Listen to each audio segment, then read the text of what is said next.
I was bullied by superheroes. Surprise? In my world, superheroes aren't worshipped because everyone has a special power. Everyone except me.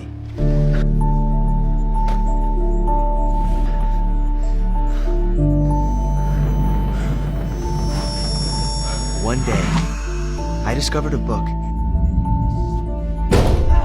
that drank my blood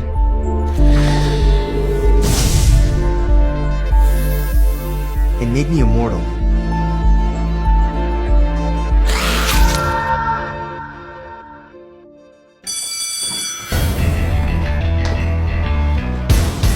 My name is Quinn Talon. I'm 16 years old.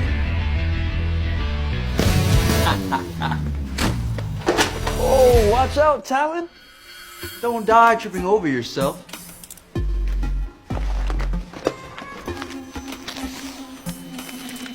Like so many others,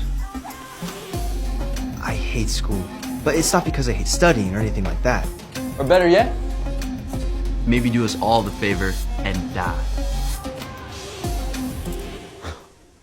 It's because of situations like these. Just shut up, John. I bet you don't even know how many fingers this is.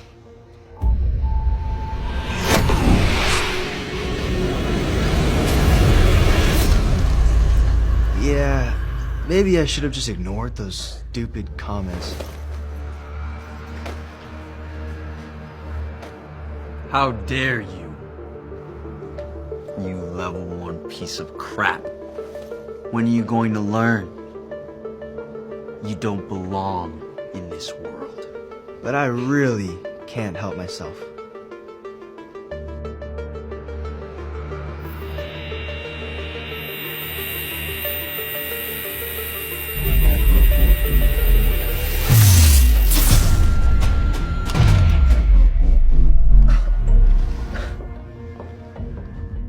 Are you okay? Oh, I didn't... Sorry. I can't believe you almost helped that loser. I didn't know who it was. Oh. I thought Quinn Talentless almost made a friend. Ew, never. Ew. I should be used to the bullying by now. I just thought they'd ease up on the last day of school.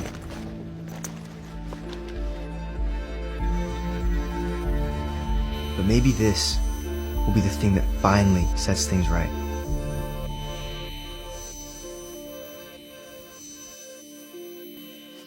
Quinn lived in a small apartment provided by the government since he had no living relatives. The news on the TV about the rising tensions with the Dalkies and the possibility of another war reminded Quinn of the book his parents had given him before they died in the war 6 years ago. The book had been impossible to open, but Quinn tried again. He dropped hydrochloric acid on the magic crystal of the book. But nothing happened.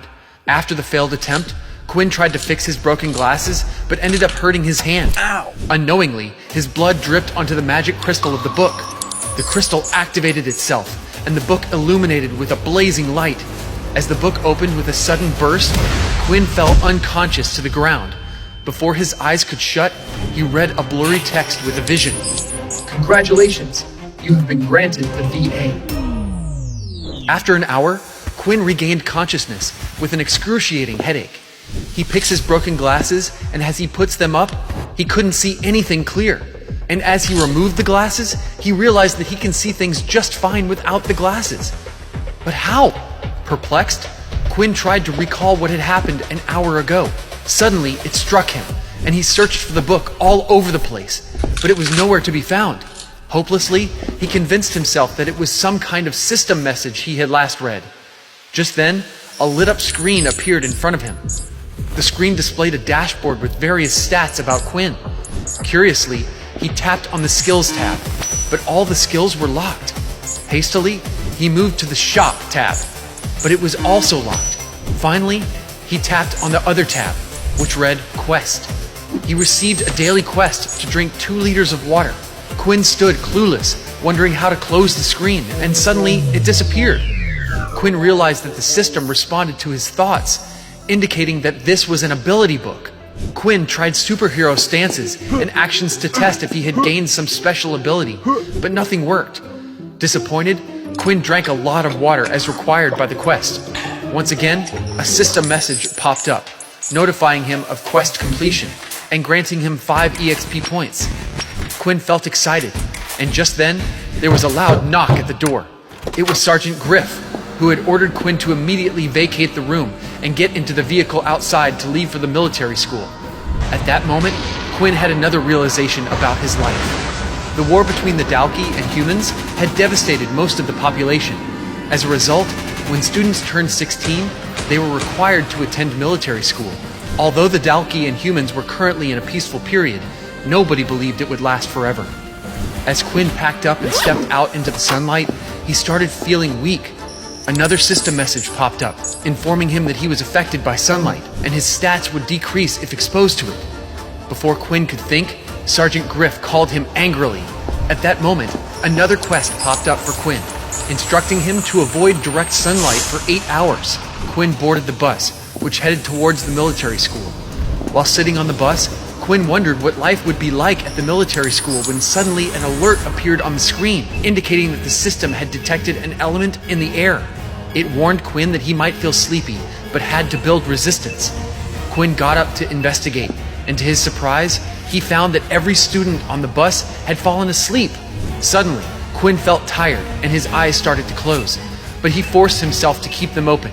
Someone then put a bag over Quinn's head, and he believed he had been tracked and kidnapped.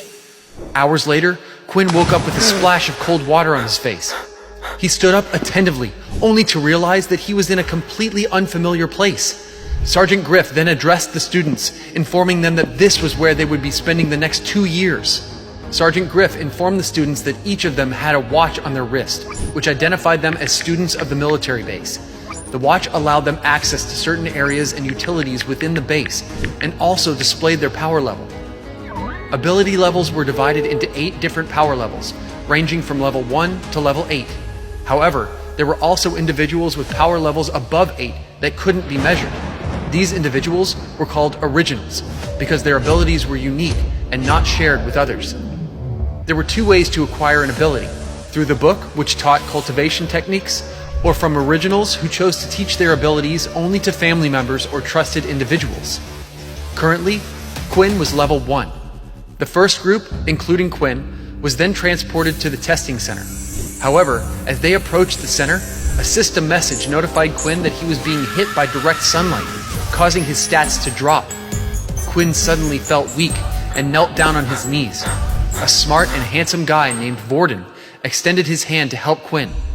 But as Quinn grabbed his hand, the system warned him that the use of an ability had been detected and rejected. Vorden firmly gripped Quinn's hand and asked about his ability. Quinn was caught in a dilemma about whether to tell Vorden or not. Just then, Sergeant Griff's deep voice interrupted, introducing the group. Quinn Talon, Vorden Blade, Peter Chuck, Layla Mulrow, Aaron Haley. Quinn looked at his fellow group members. While Peter Chuck appeared nervous, another girl in the group caught Quinn's attention with her beast weapon. These weapons were rarely used in school due to their association with a terrorist group that sought to eliminate ability users. Another girl exuded an aura of authority and elegance. Just then, another group arrived. Vorden greeted the incoming group from Quinn's group, showing his friendly nature. Quinn noticed that Vorden was friendly to everyone. Quinn extended his hand to greet the girl with the queen-like aura. However, she ignored the handshake from Vorden and began walking away. Vorden couldn't let this slide and grabbed her shoulder to stop her. The girl grew furious and broke Vorden's wrist with her ice abilities.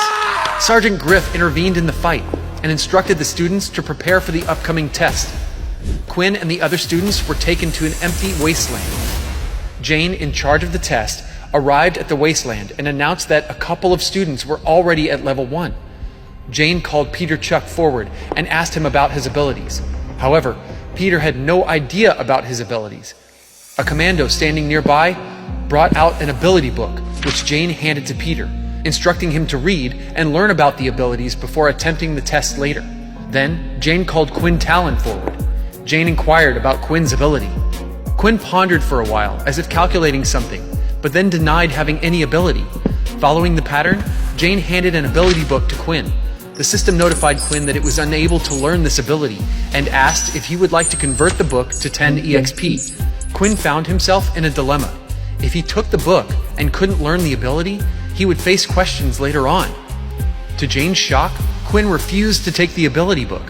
It was the first time a student had ever refused it. Jane stepped back, taking a moment to process Quinn's decision. She made a call to a mysterious person, informing him that Quinn Talon had refused the ability book. The mystery man advised Jane not to force Quinn to take the book, but instead that he still had to attempt the test. Curious about Quinn's identity, the mystery man checked his records. Discovering that Quinn had no family and no ability, the mystery man resolved to make life difficult for him. Quinn was surprised to learn that even without an ability, he still had to take the test. He realized they were doing this to humiliate him for refusing the ability book. Jane escorted Quinn to the test field, and as Quinn entered, he was shocked by what he saw. Start listening to the exciting audio series for free